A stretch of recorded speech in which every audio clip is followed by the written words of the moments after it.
Late in 1937, the Army Air Corps prepared 6 flying fortresses for the famous Goodwill flight to South America. Special flying gear for 49 officers and men was inspected for the record-breaking mission. Finally, on February 17, 1938, engines were started and the B-17s began to rev up. Lieutenant Colonel Robert Old signaled the planes to proceed individually over the route. In charge of the entire B-17 service test program, he devised this flight procedure for crew training.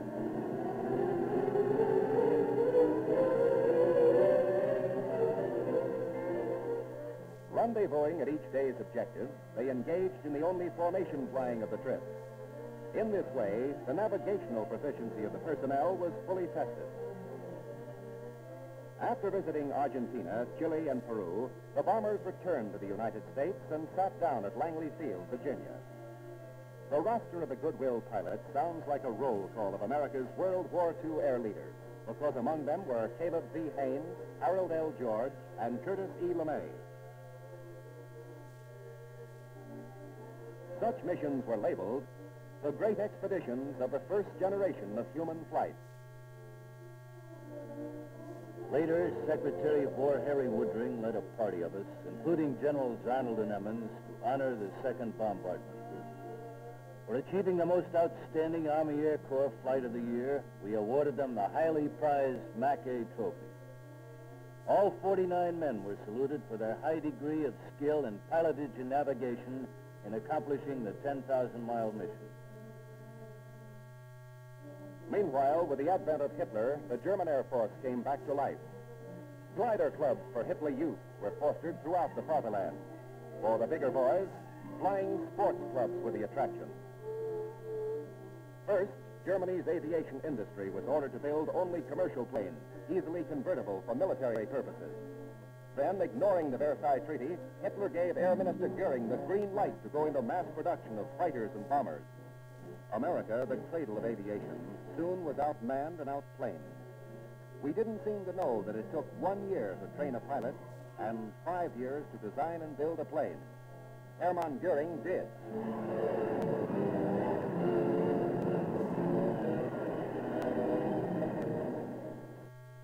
Hitler now had a powerful political weapon, and waxing Nazi aggressive ambition put it to use. Mechanized forces with 400 aircraft began to cross the Austrian border on March 11, 1938. Hitler himself followed the next day and formally swallowed up the Republic of Austria and its small air force, prelude to World War II. As a result, Major General Frank Andrews gave us orders to put the nation's GHQ Air Force on defense maneuvers. In May 1938, the GHQ maneuvers utilized 3,000 officers and men, 217 military planes, and 19 temporary air bases for a tactical exercise to defend the northeastern section of the U.S. against an air attack by American squadrons assuming the role of an enemy force. To assist General Andrews, we came from bases all over the country and aided him in planning the biggest show of its kind in the nation's air history. One of the highlights was to be a mock attack on the city of Farmingdale, near Mitchell Field, and a blackout of the area as the first U.S. air defense test. Weather intelligence as well as tower operations were alerted. Taking part was a small fleet of Boeing fortresses, commanded by General Krogstad of the 2nd Wing. A few squadrons of Douglas B-18s, the new bomber favored by Congress and the Army, commanded by General Emmons of the 1st Wing, and several echelons of stubby P-26 fighters, which stepped down New York's skyscrapers to an aerial thrill.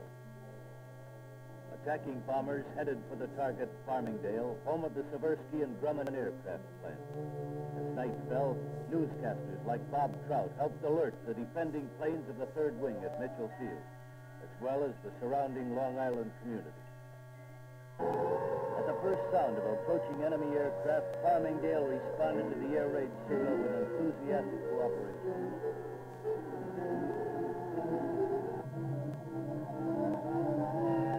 The moment one plane was spotted, the detector picked up an entire squadron. They dropped flares instead of bombs, and with blank ammunition, the defenders hit back.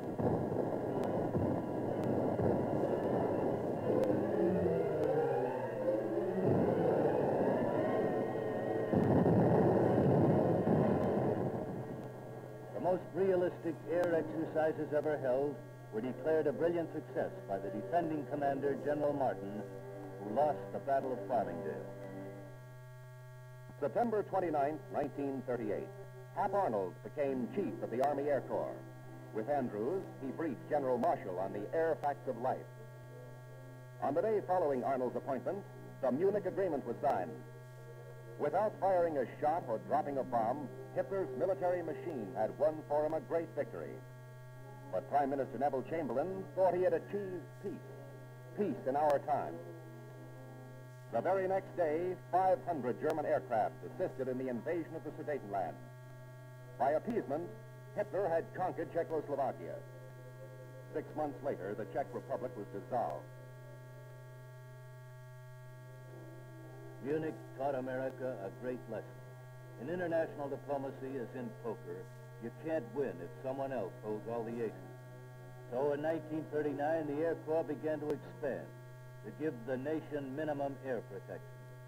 And young Americans came to Texas to learn how to walk in the flight boots of air heroes like Thomas Selfridge, Eddie Rickenbacker, and Billy Mitchell. Thus, the training to build a manpower pool of reserve pilots began. Cadet requirements were rigid and the course was tough. In fact, only 50% of each class made the grade. Within a few hours after his arrival, Mr. Cadet drew his uniforms, including white gloves, and was given a room, army blankets, and a rifle, which he learned to care for like a baby. Stern-faced and serious upperclassmen received their orders to guide the new flying cadets, whom they called dodos, through the intensive ground and aerial courses. Before the dodos learned to fly, they became soldiers. In 1 year, they had to absorb the Army's long tradition of service, honor, loyalty, and discipline, so that later they would know how to command. For the cadet was more than a prospective aviator. He was a potential officer in the Army Air Corps. For the academic phase of the life at Randolph Field, the Department of Ground Training provided the new cadet in the primary stage with intensive studies in meteorology, navigation, radio, and air regulation. In fact, all the knowledge necessary to become the best darn pilot in the world. When we marched into the mess hall, we were anxious to hear the orders of the day. Classes which were promoted into basic training were announced by the cadet adjutant. The next morning, my new officer instructor was waiting for me when my class reported for duty. Those of us who weren't washed out thought we were pretty hot pilots. But soon after breaking ranks, we realized we had a lot to learn when we met a real flyer. We were about to spend a lot of time with this man and our new basic training plane, and we liked them both from the start. After flying primary trainers, the slick BT-9s looked like push-button flying jobs. We still didn't have to worry about retractable landing gear or armament, but now we did have to work flaps, trim tabs, operate radio, and other new devices. There was so much aerial activity at Randolph Field that some joker figured we used to fly 3 times around the earth each day.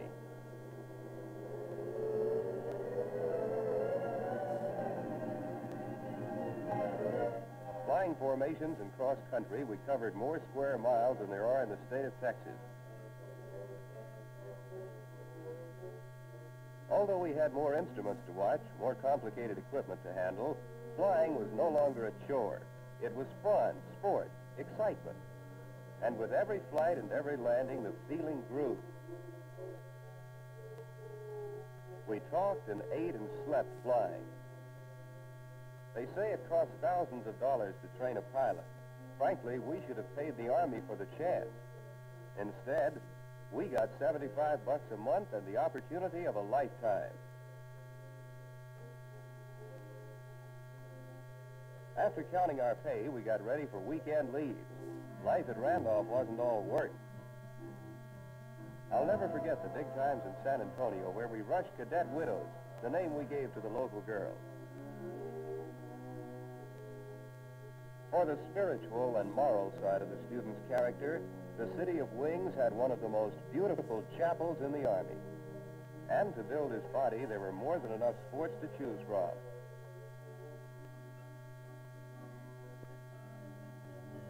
One thing I bet none of us will ever forget was the calisthenics with rifles before breakfast. For advanced training, we sent the fledgling flyer to nearby Kelly Field. There, he flew an AT-6.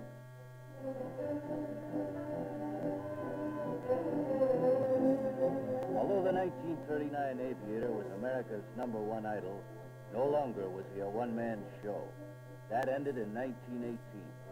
Teamwork was the keynote for training, just as each cadet learned that it was the basis of all flying.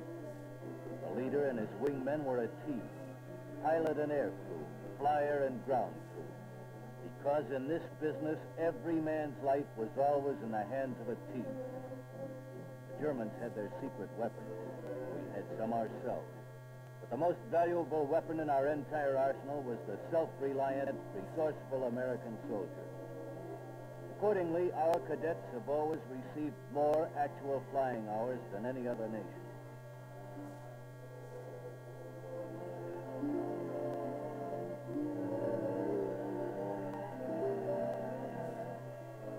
When the cadet brought his ship in for the last time, he was ready for graduation. With simple ceremonies, the cadets were sworn in and commissioned as second lieutenants in the Reserve Corps. Later, the graduates received their certificates in silver wings. Rigid and careful training had converted raw recruits into men mentally, morally, and physically fit to help defend the nation. Surrounded by their admiring families and friends, the cadets learned there were many rewards, personal as well as patriotic, for the best darn pilots in the world. Keeping pace with the big national defense efforts, pilot and other Army Air Corps training programs were marching forward to create air preparedness.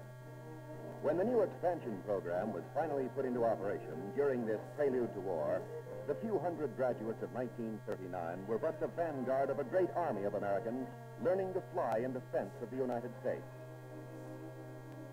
The goal of the Air Arm has not been to create a large standing army of service flyers, but rather to build up a reserve of trained personnel upon which it could call in times of national emergency.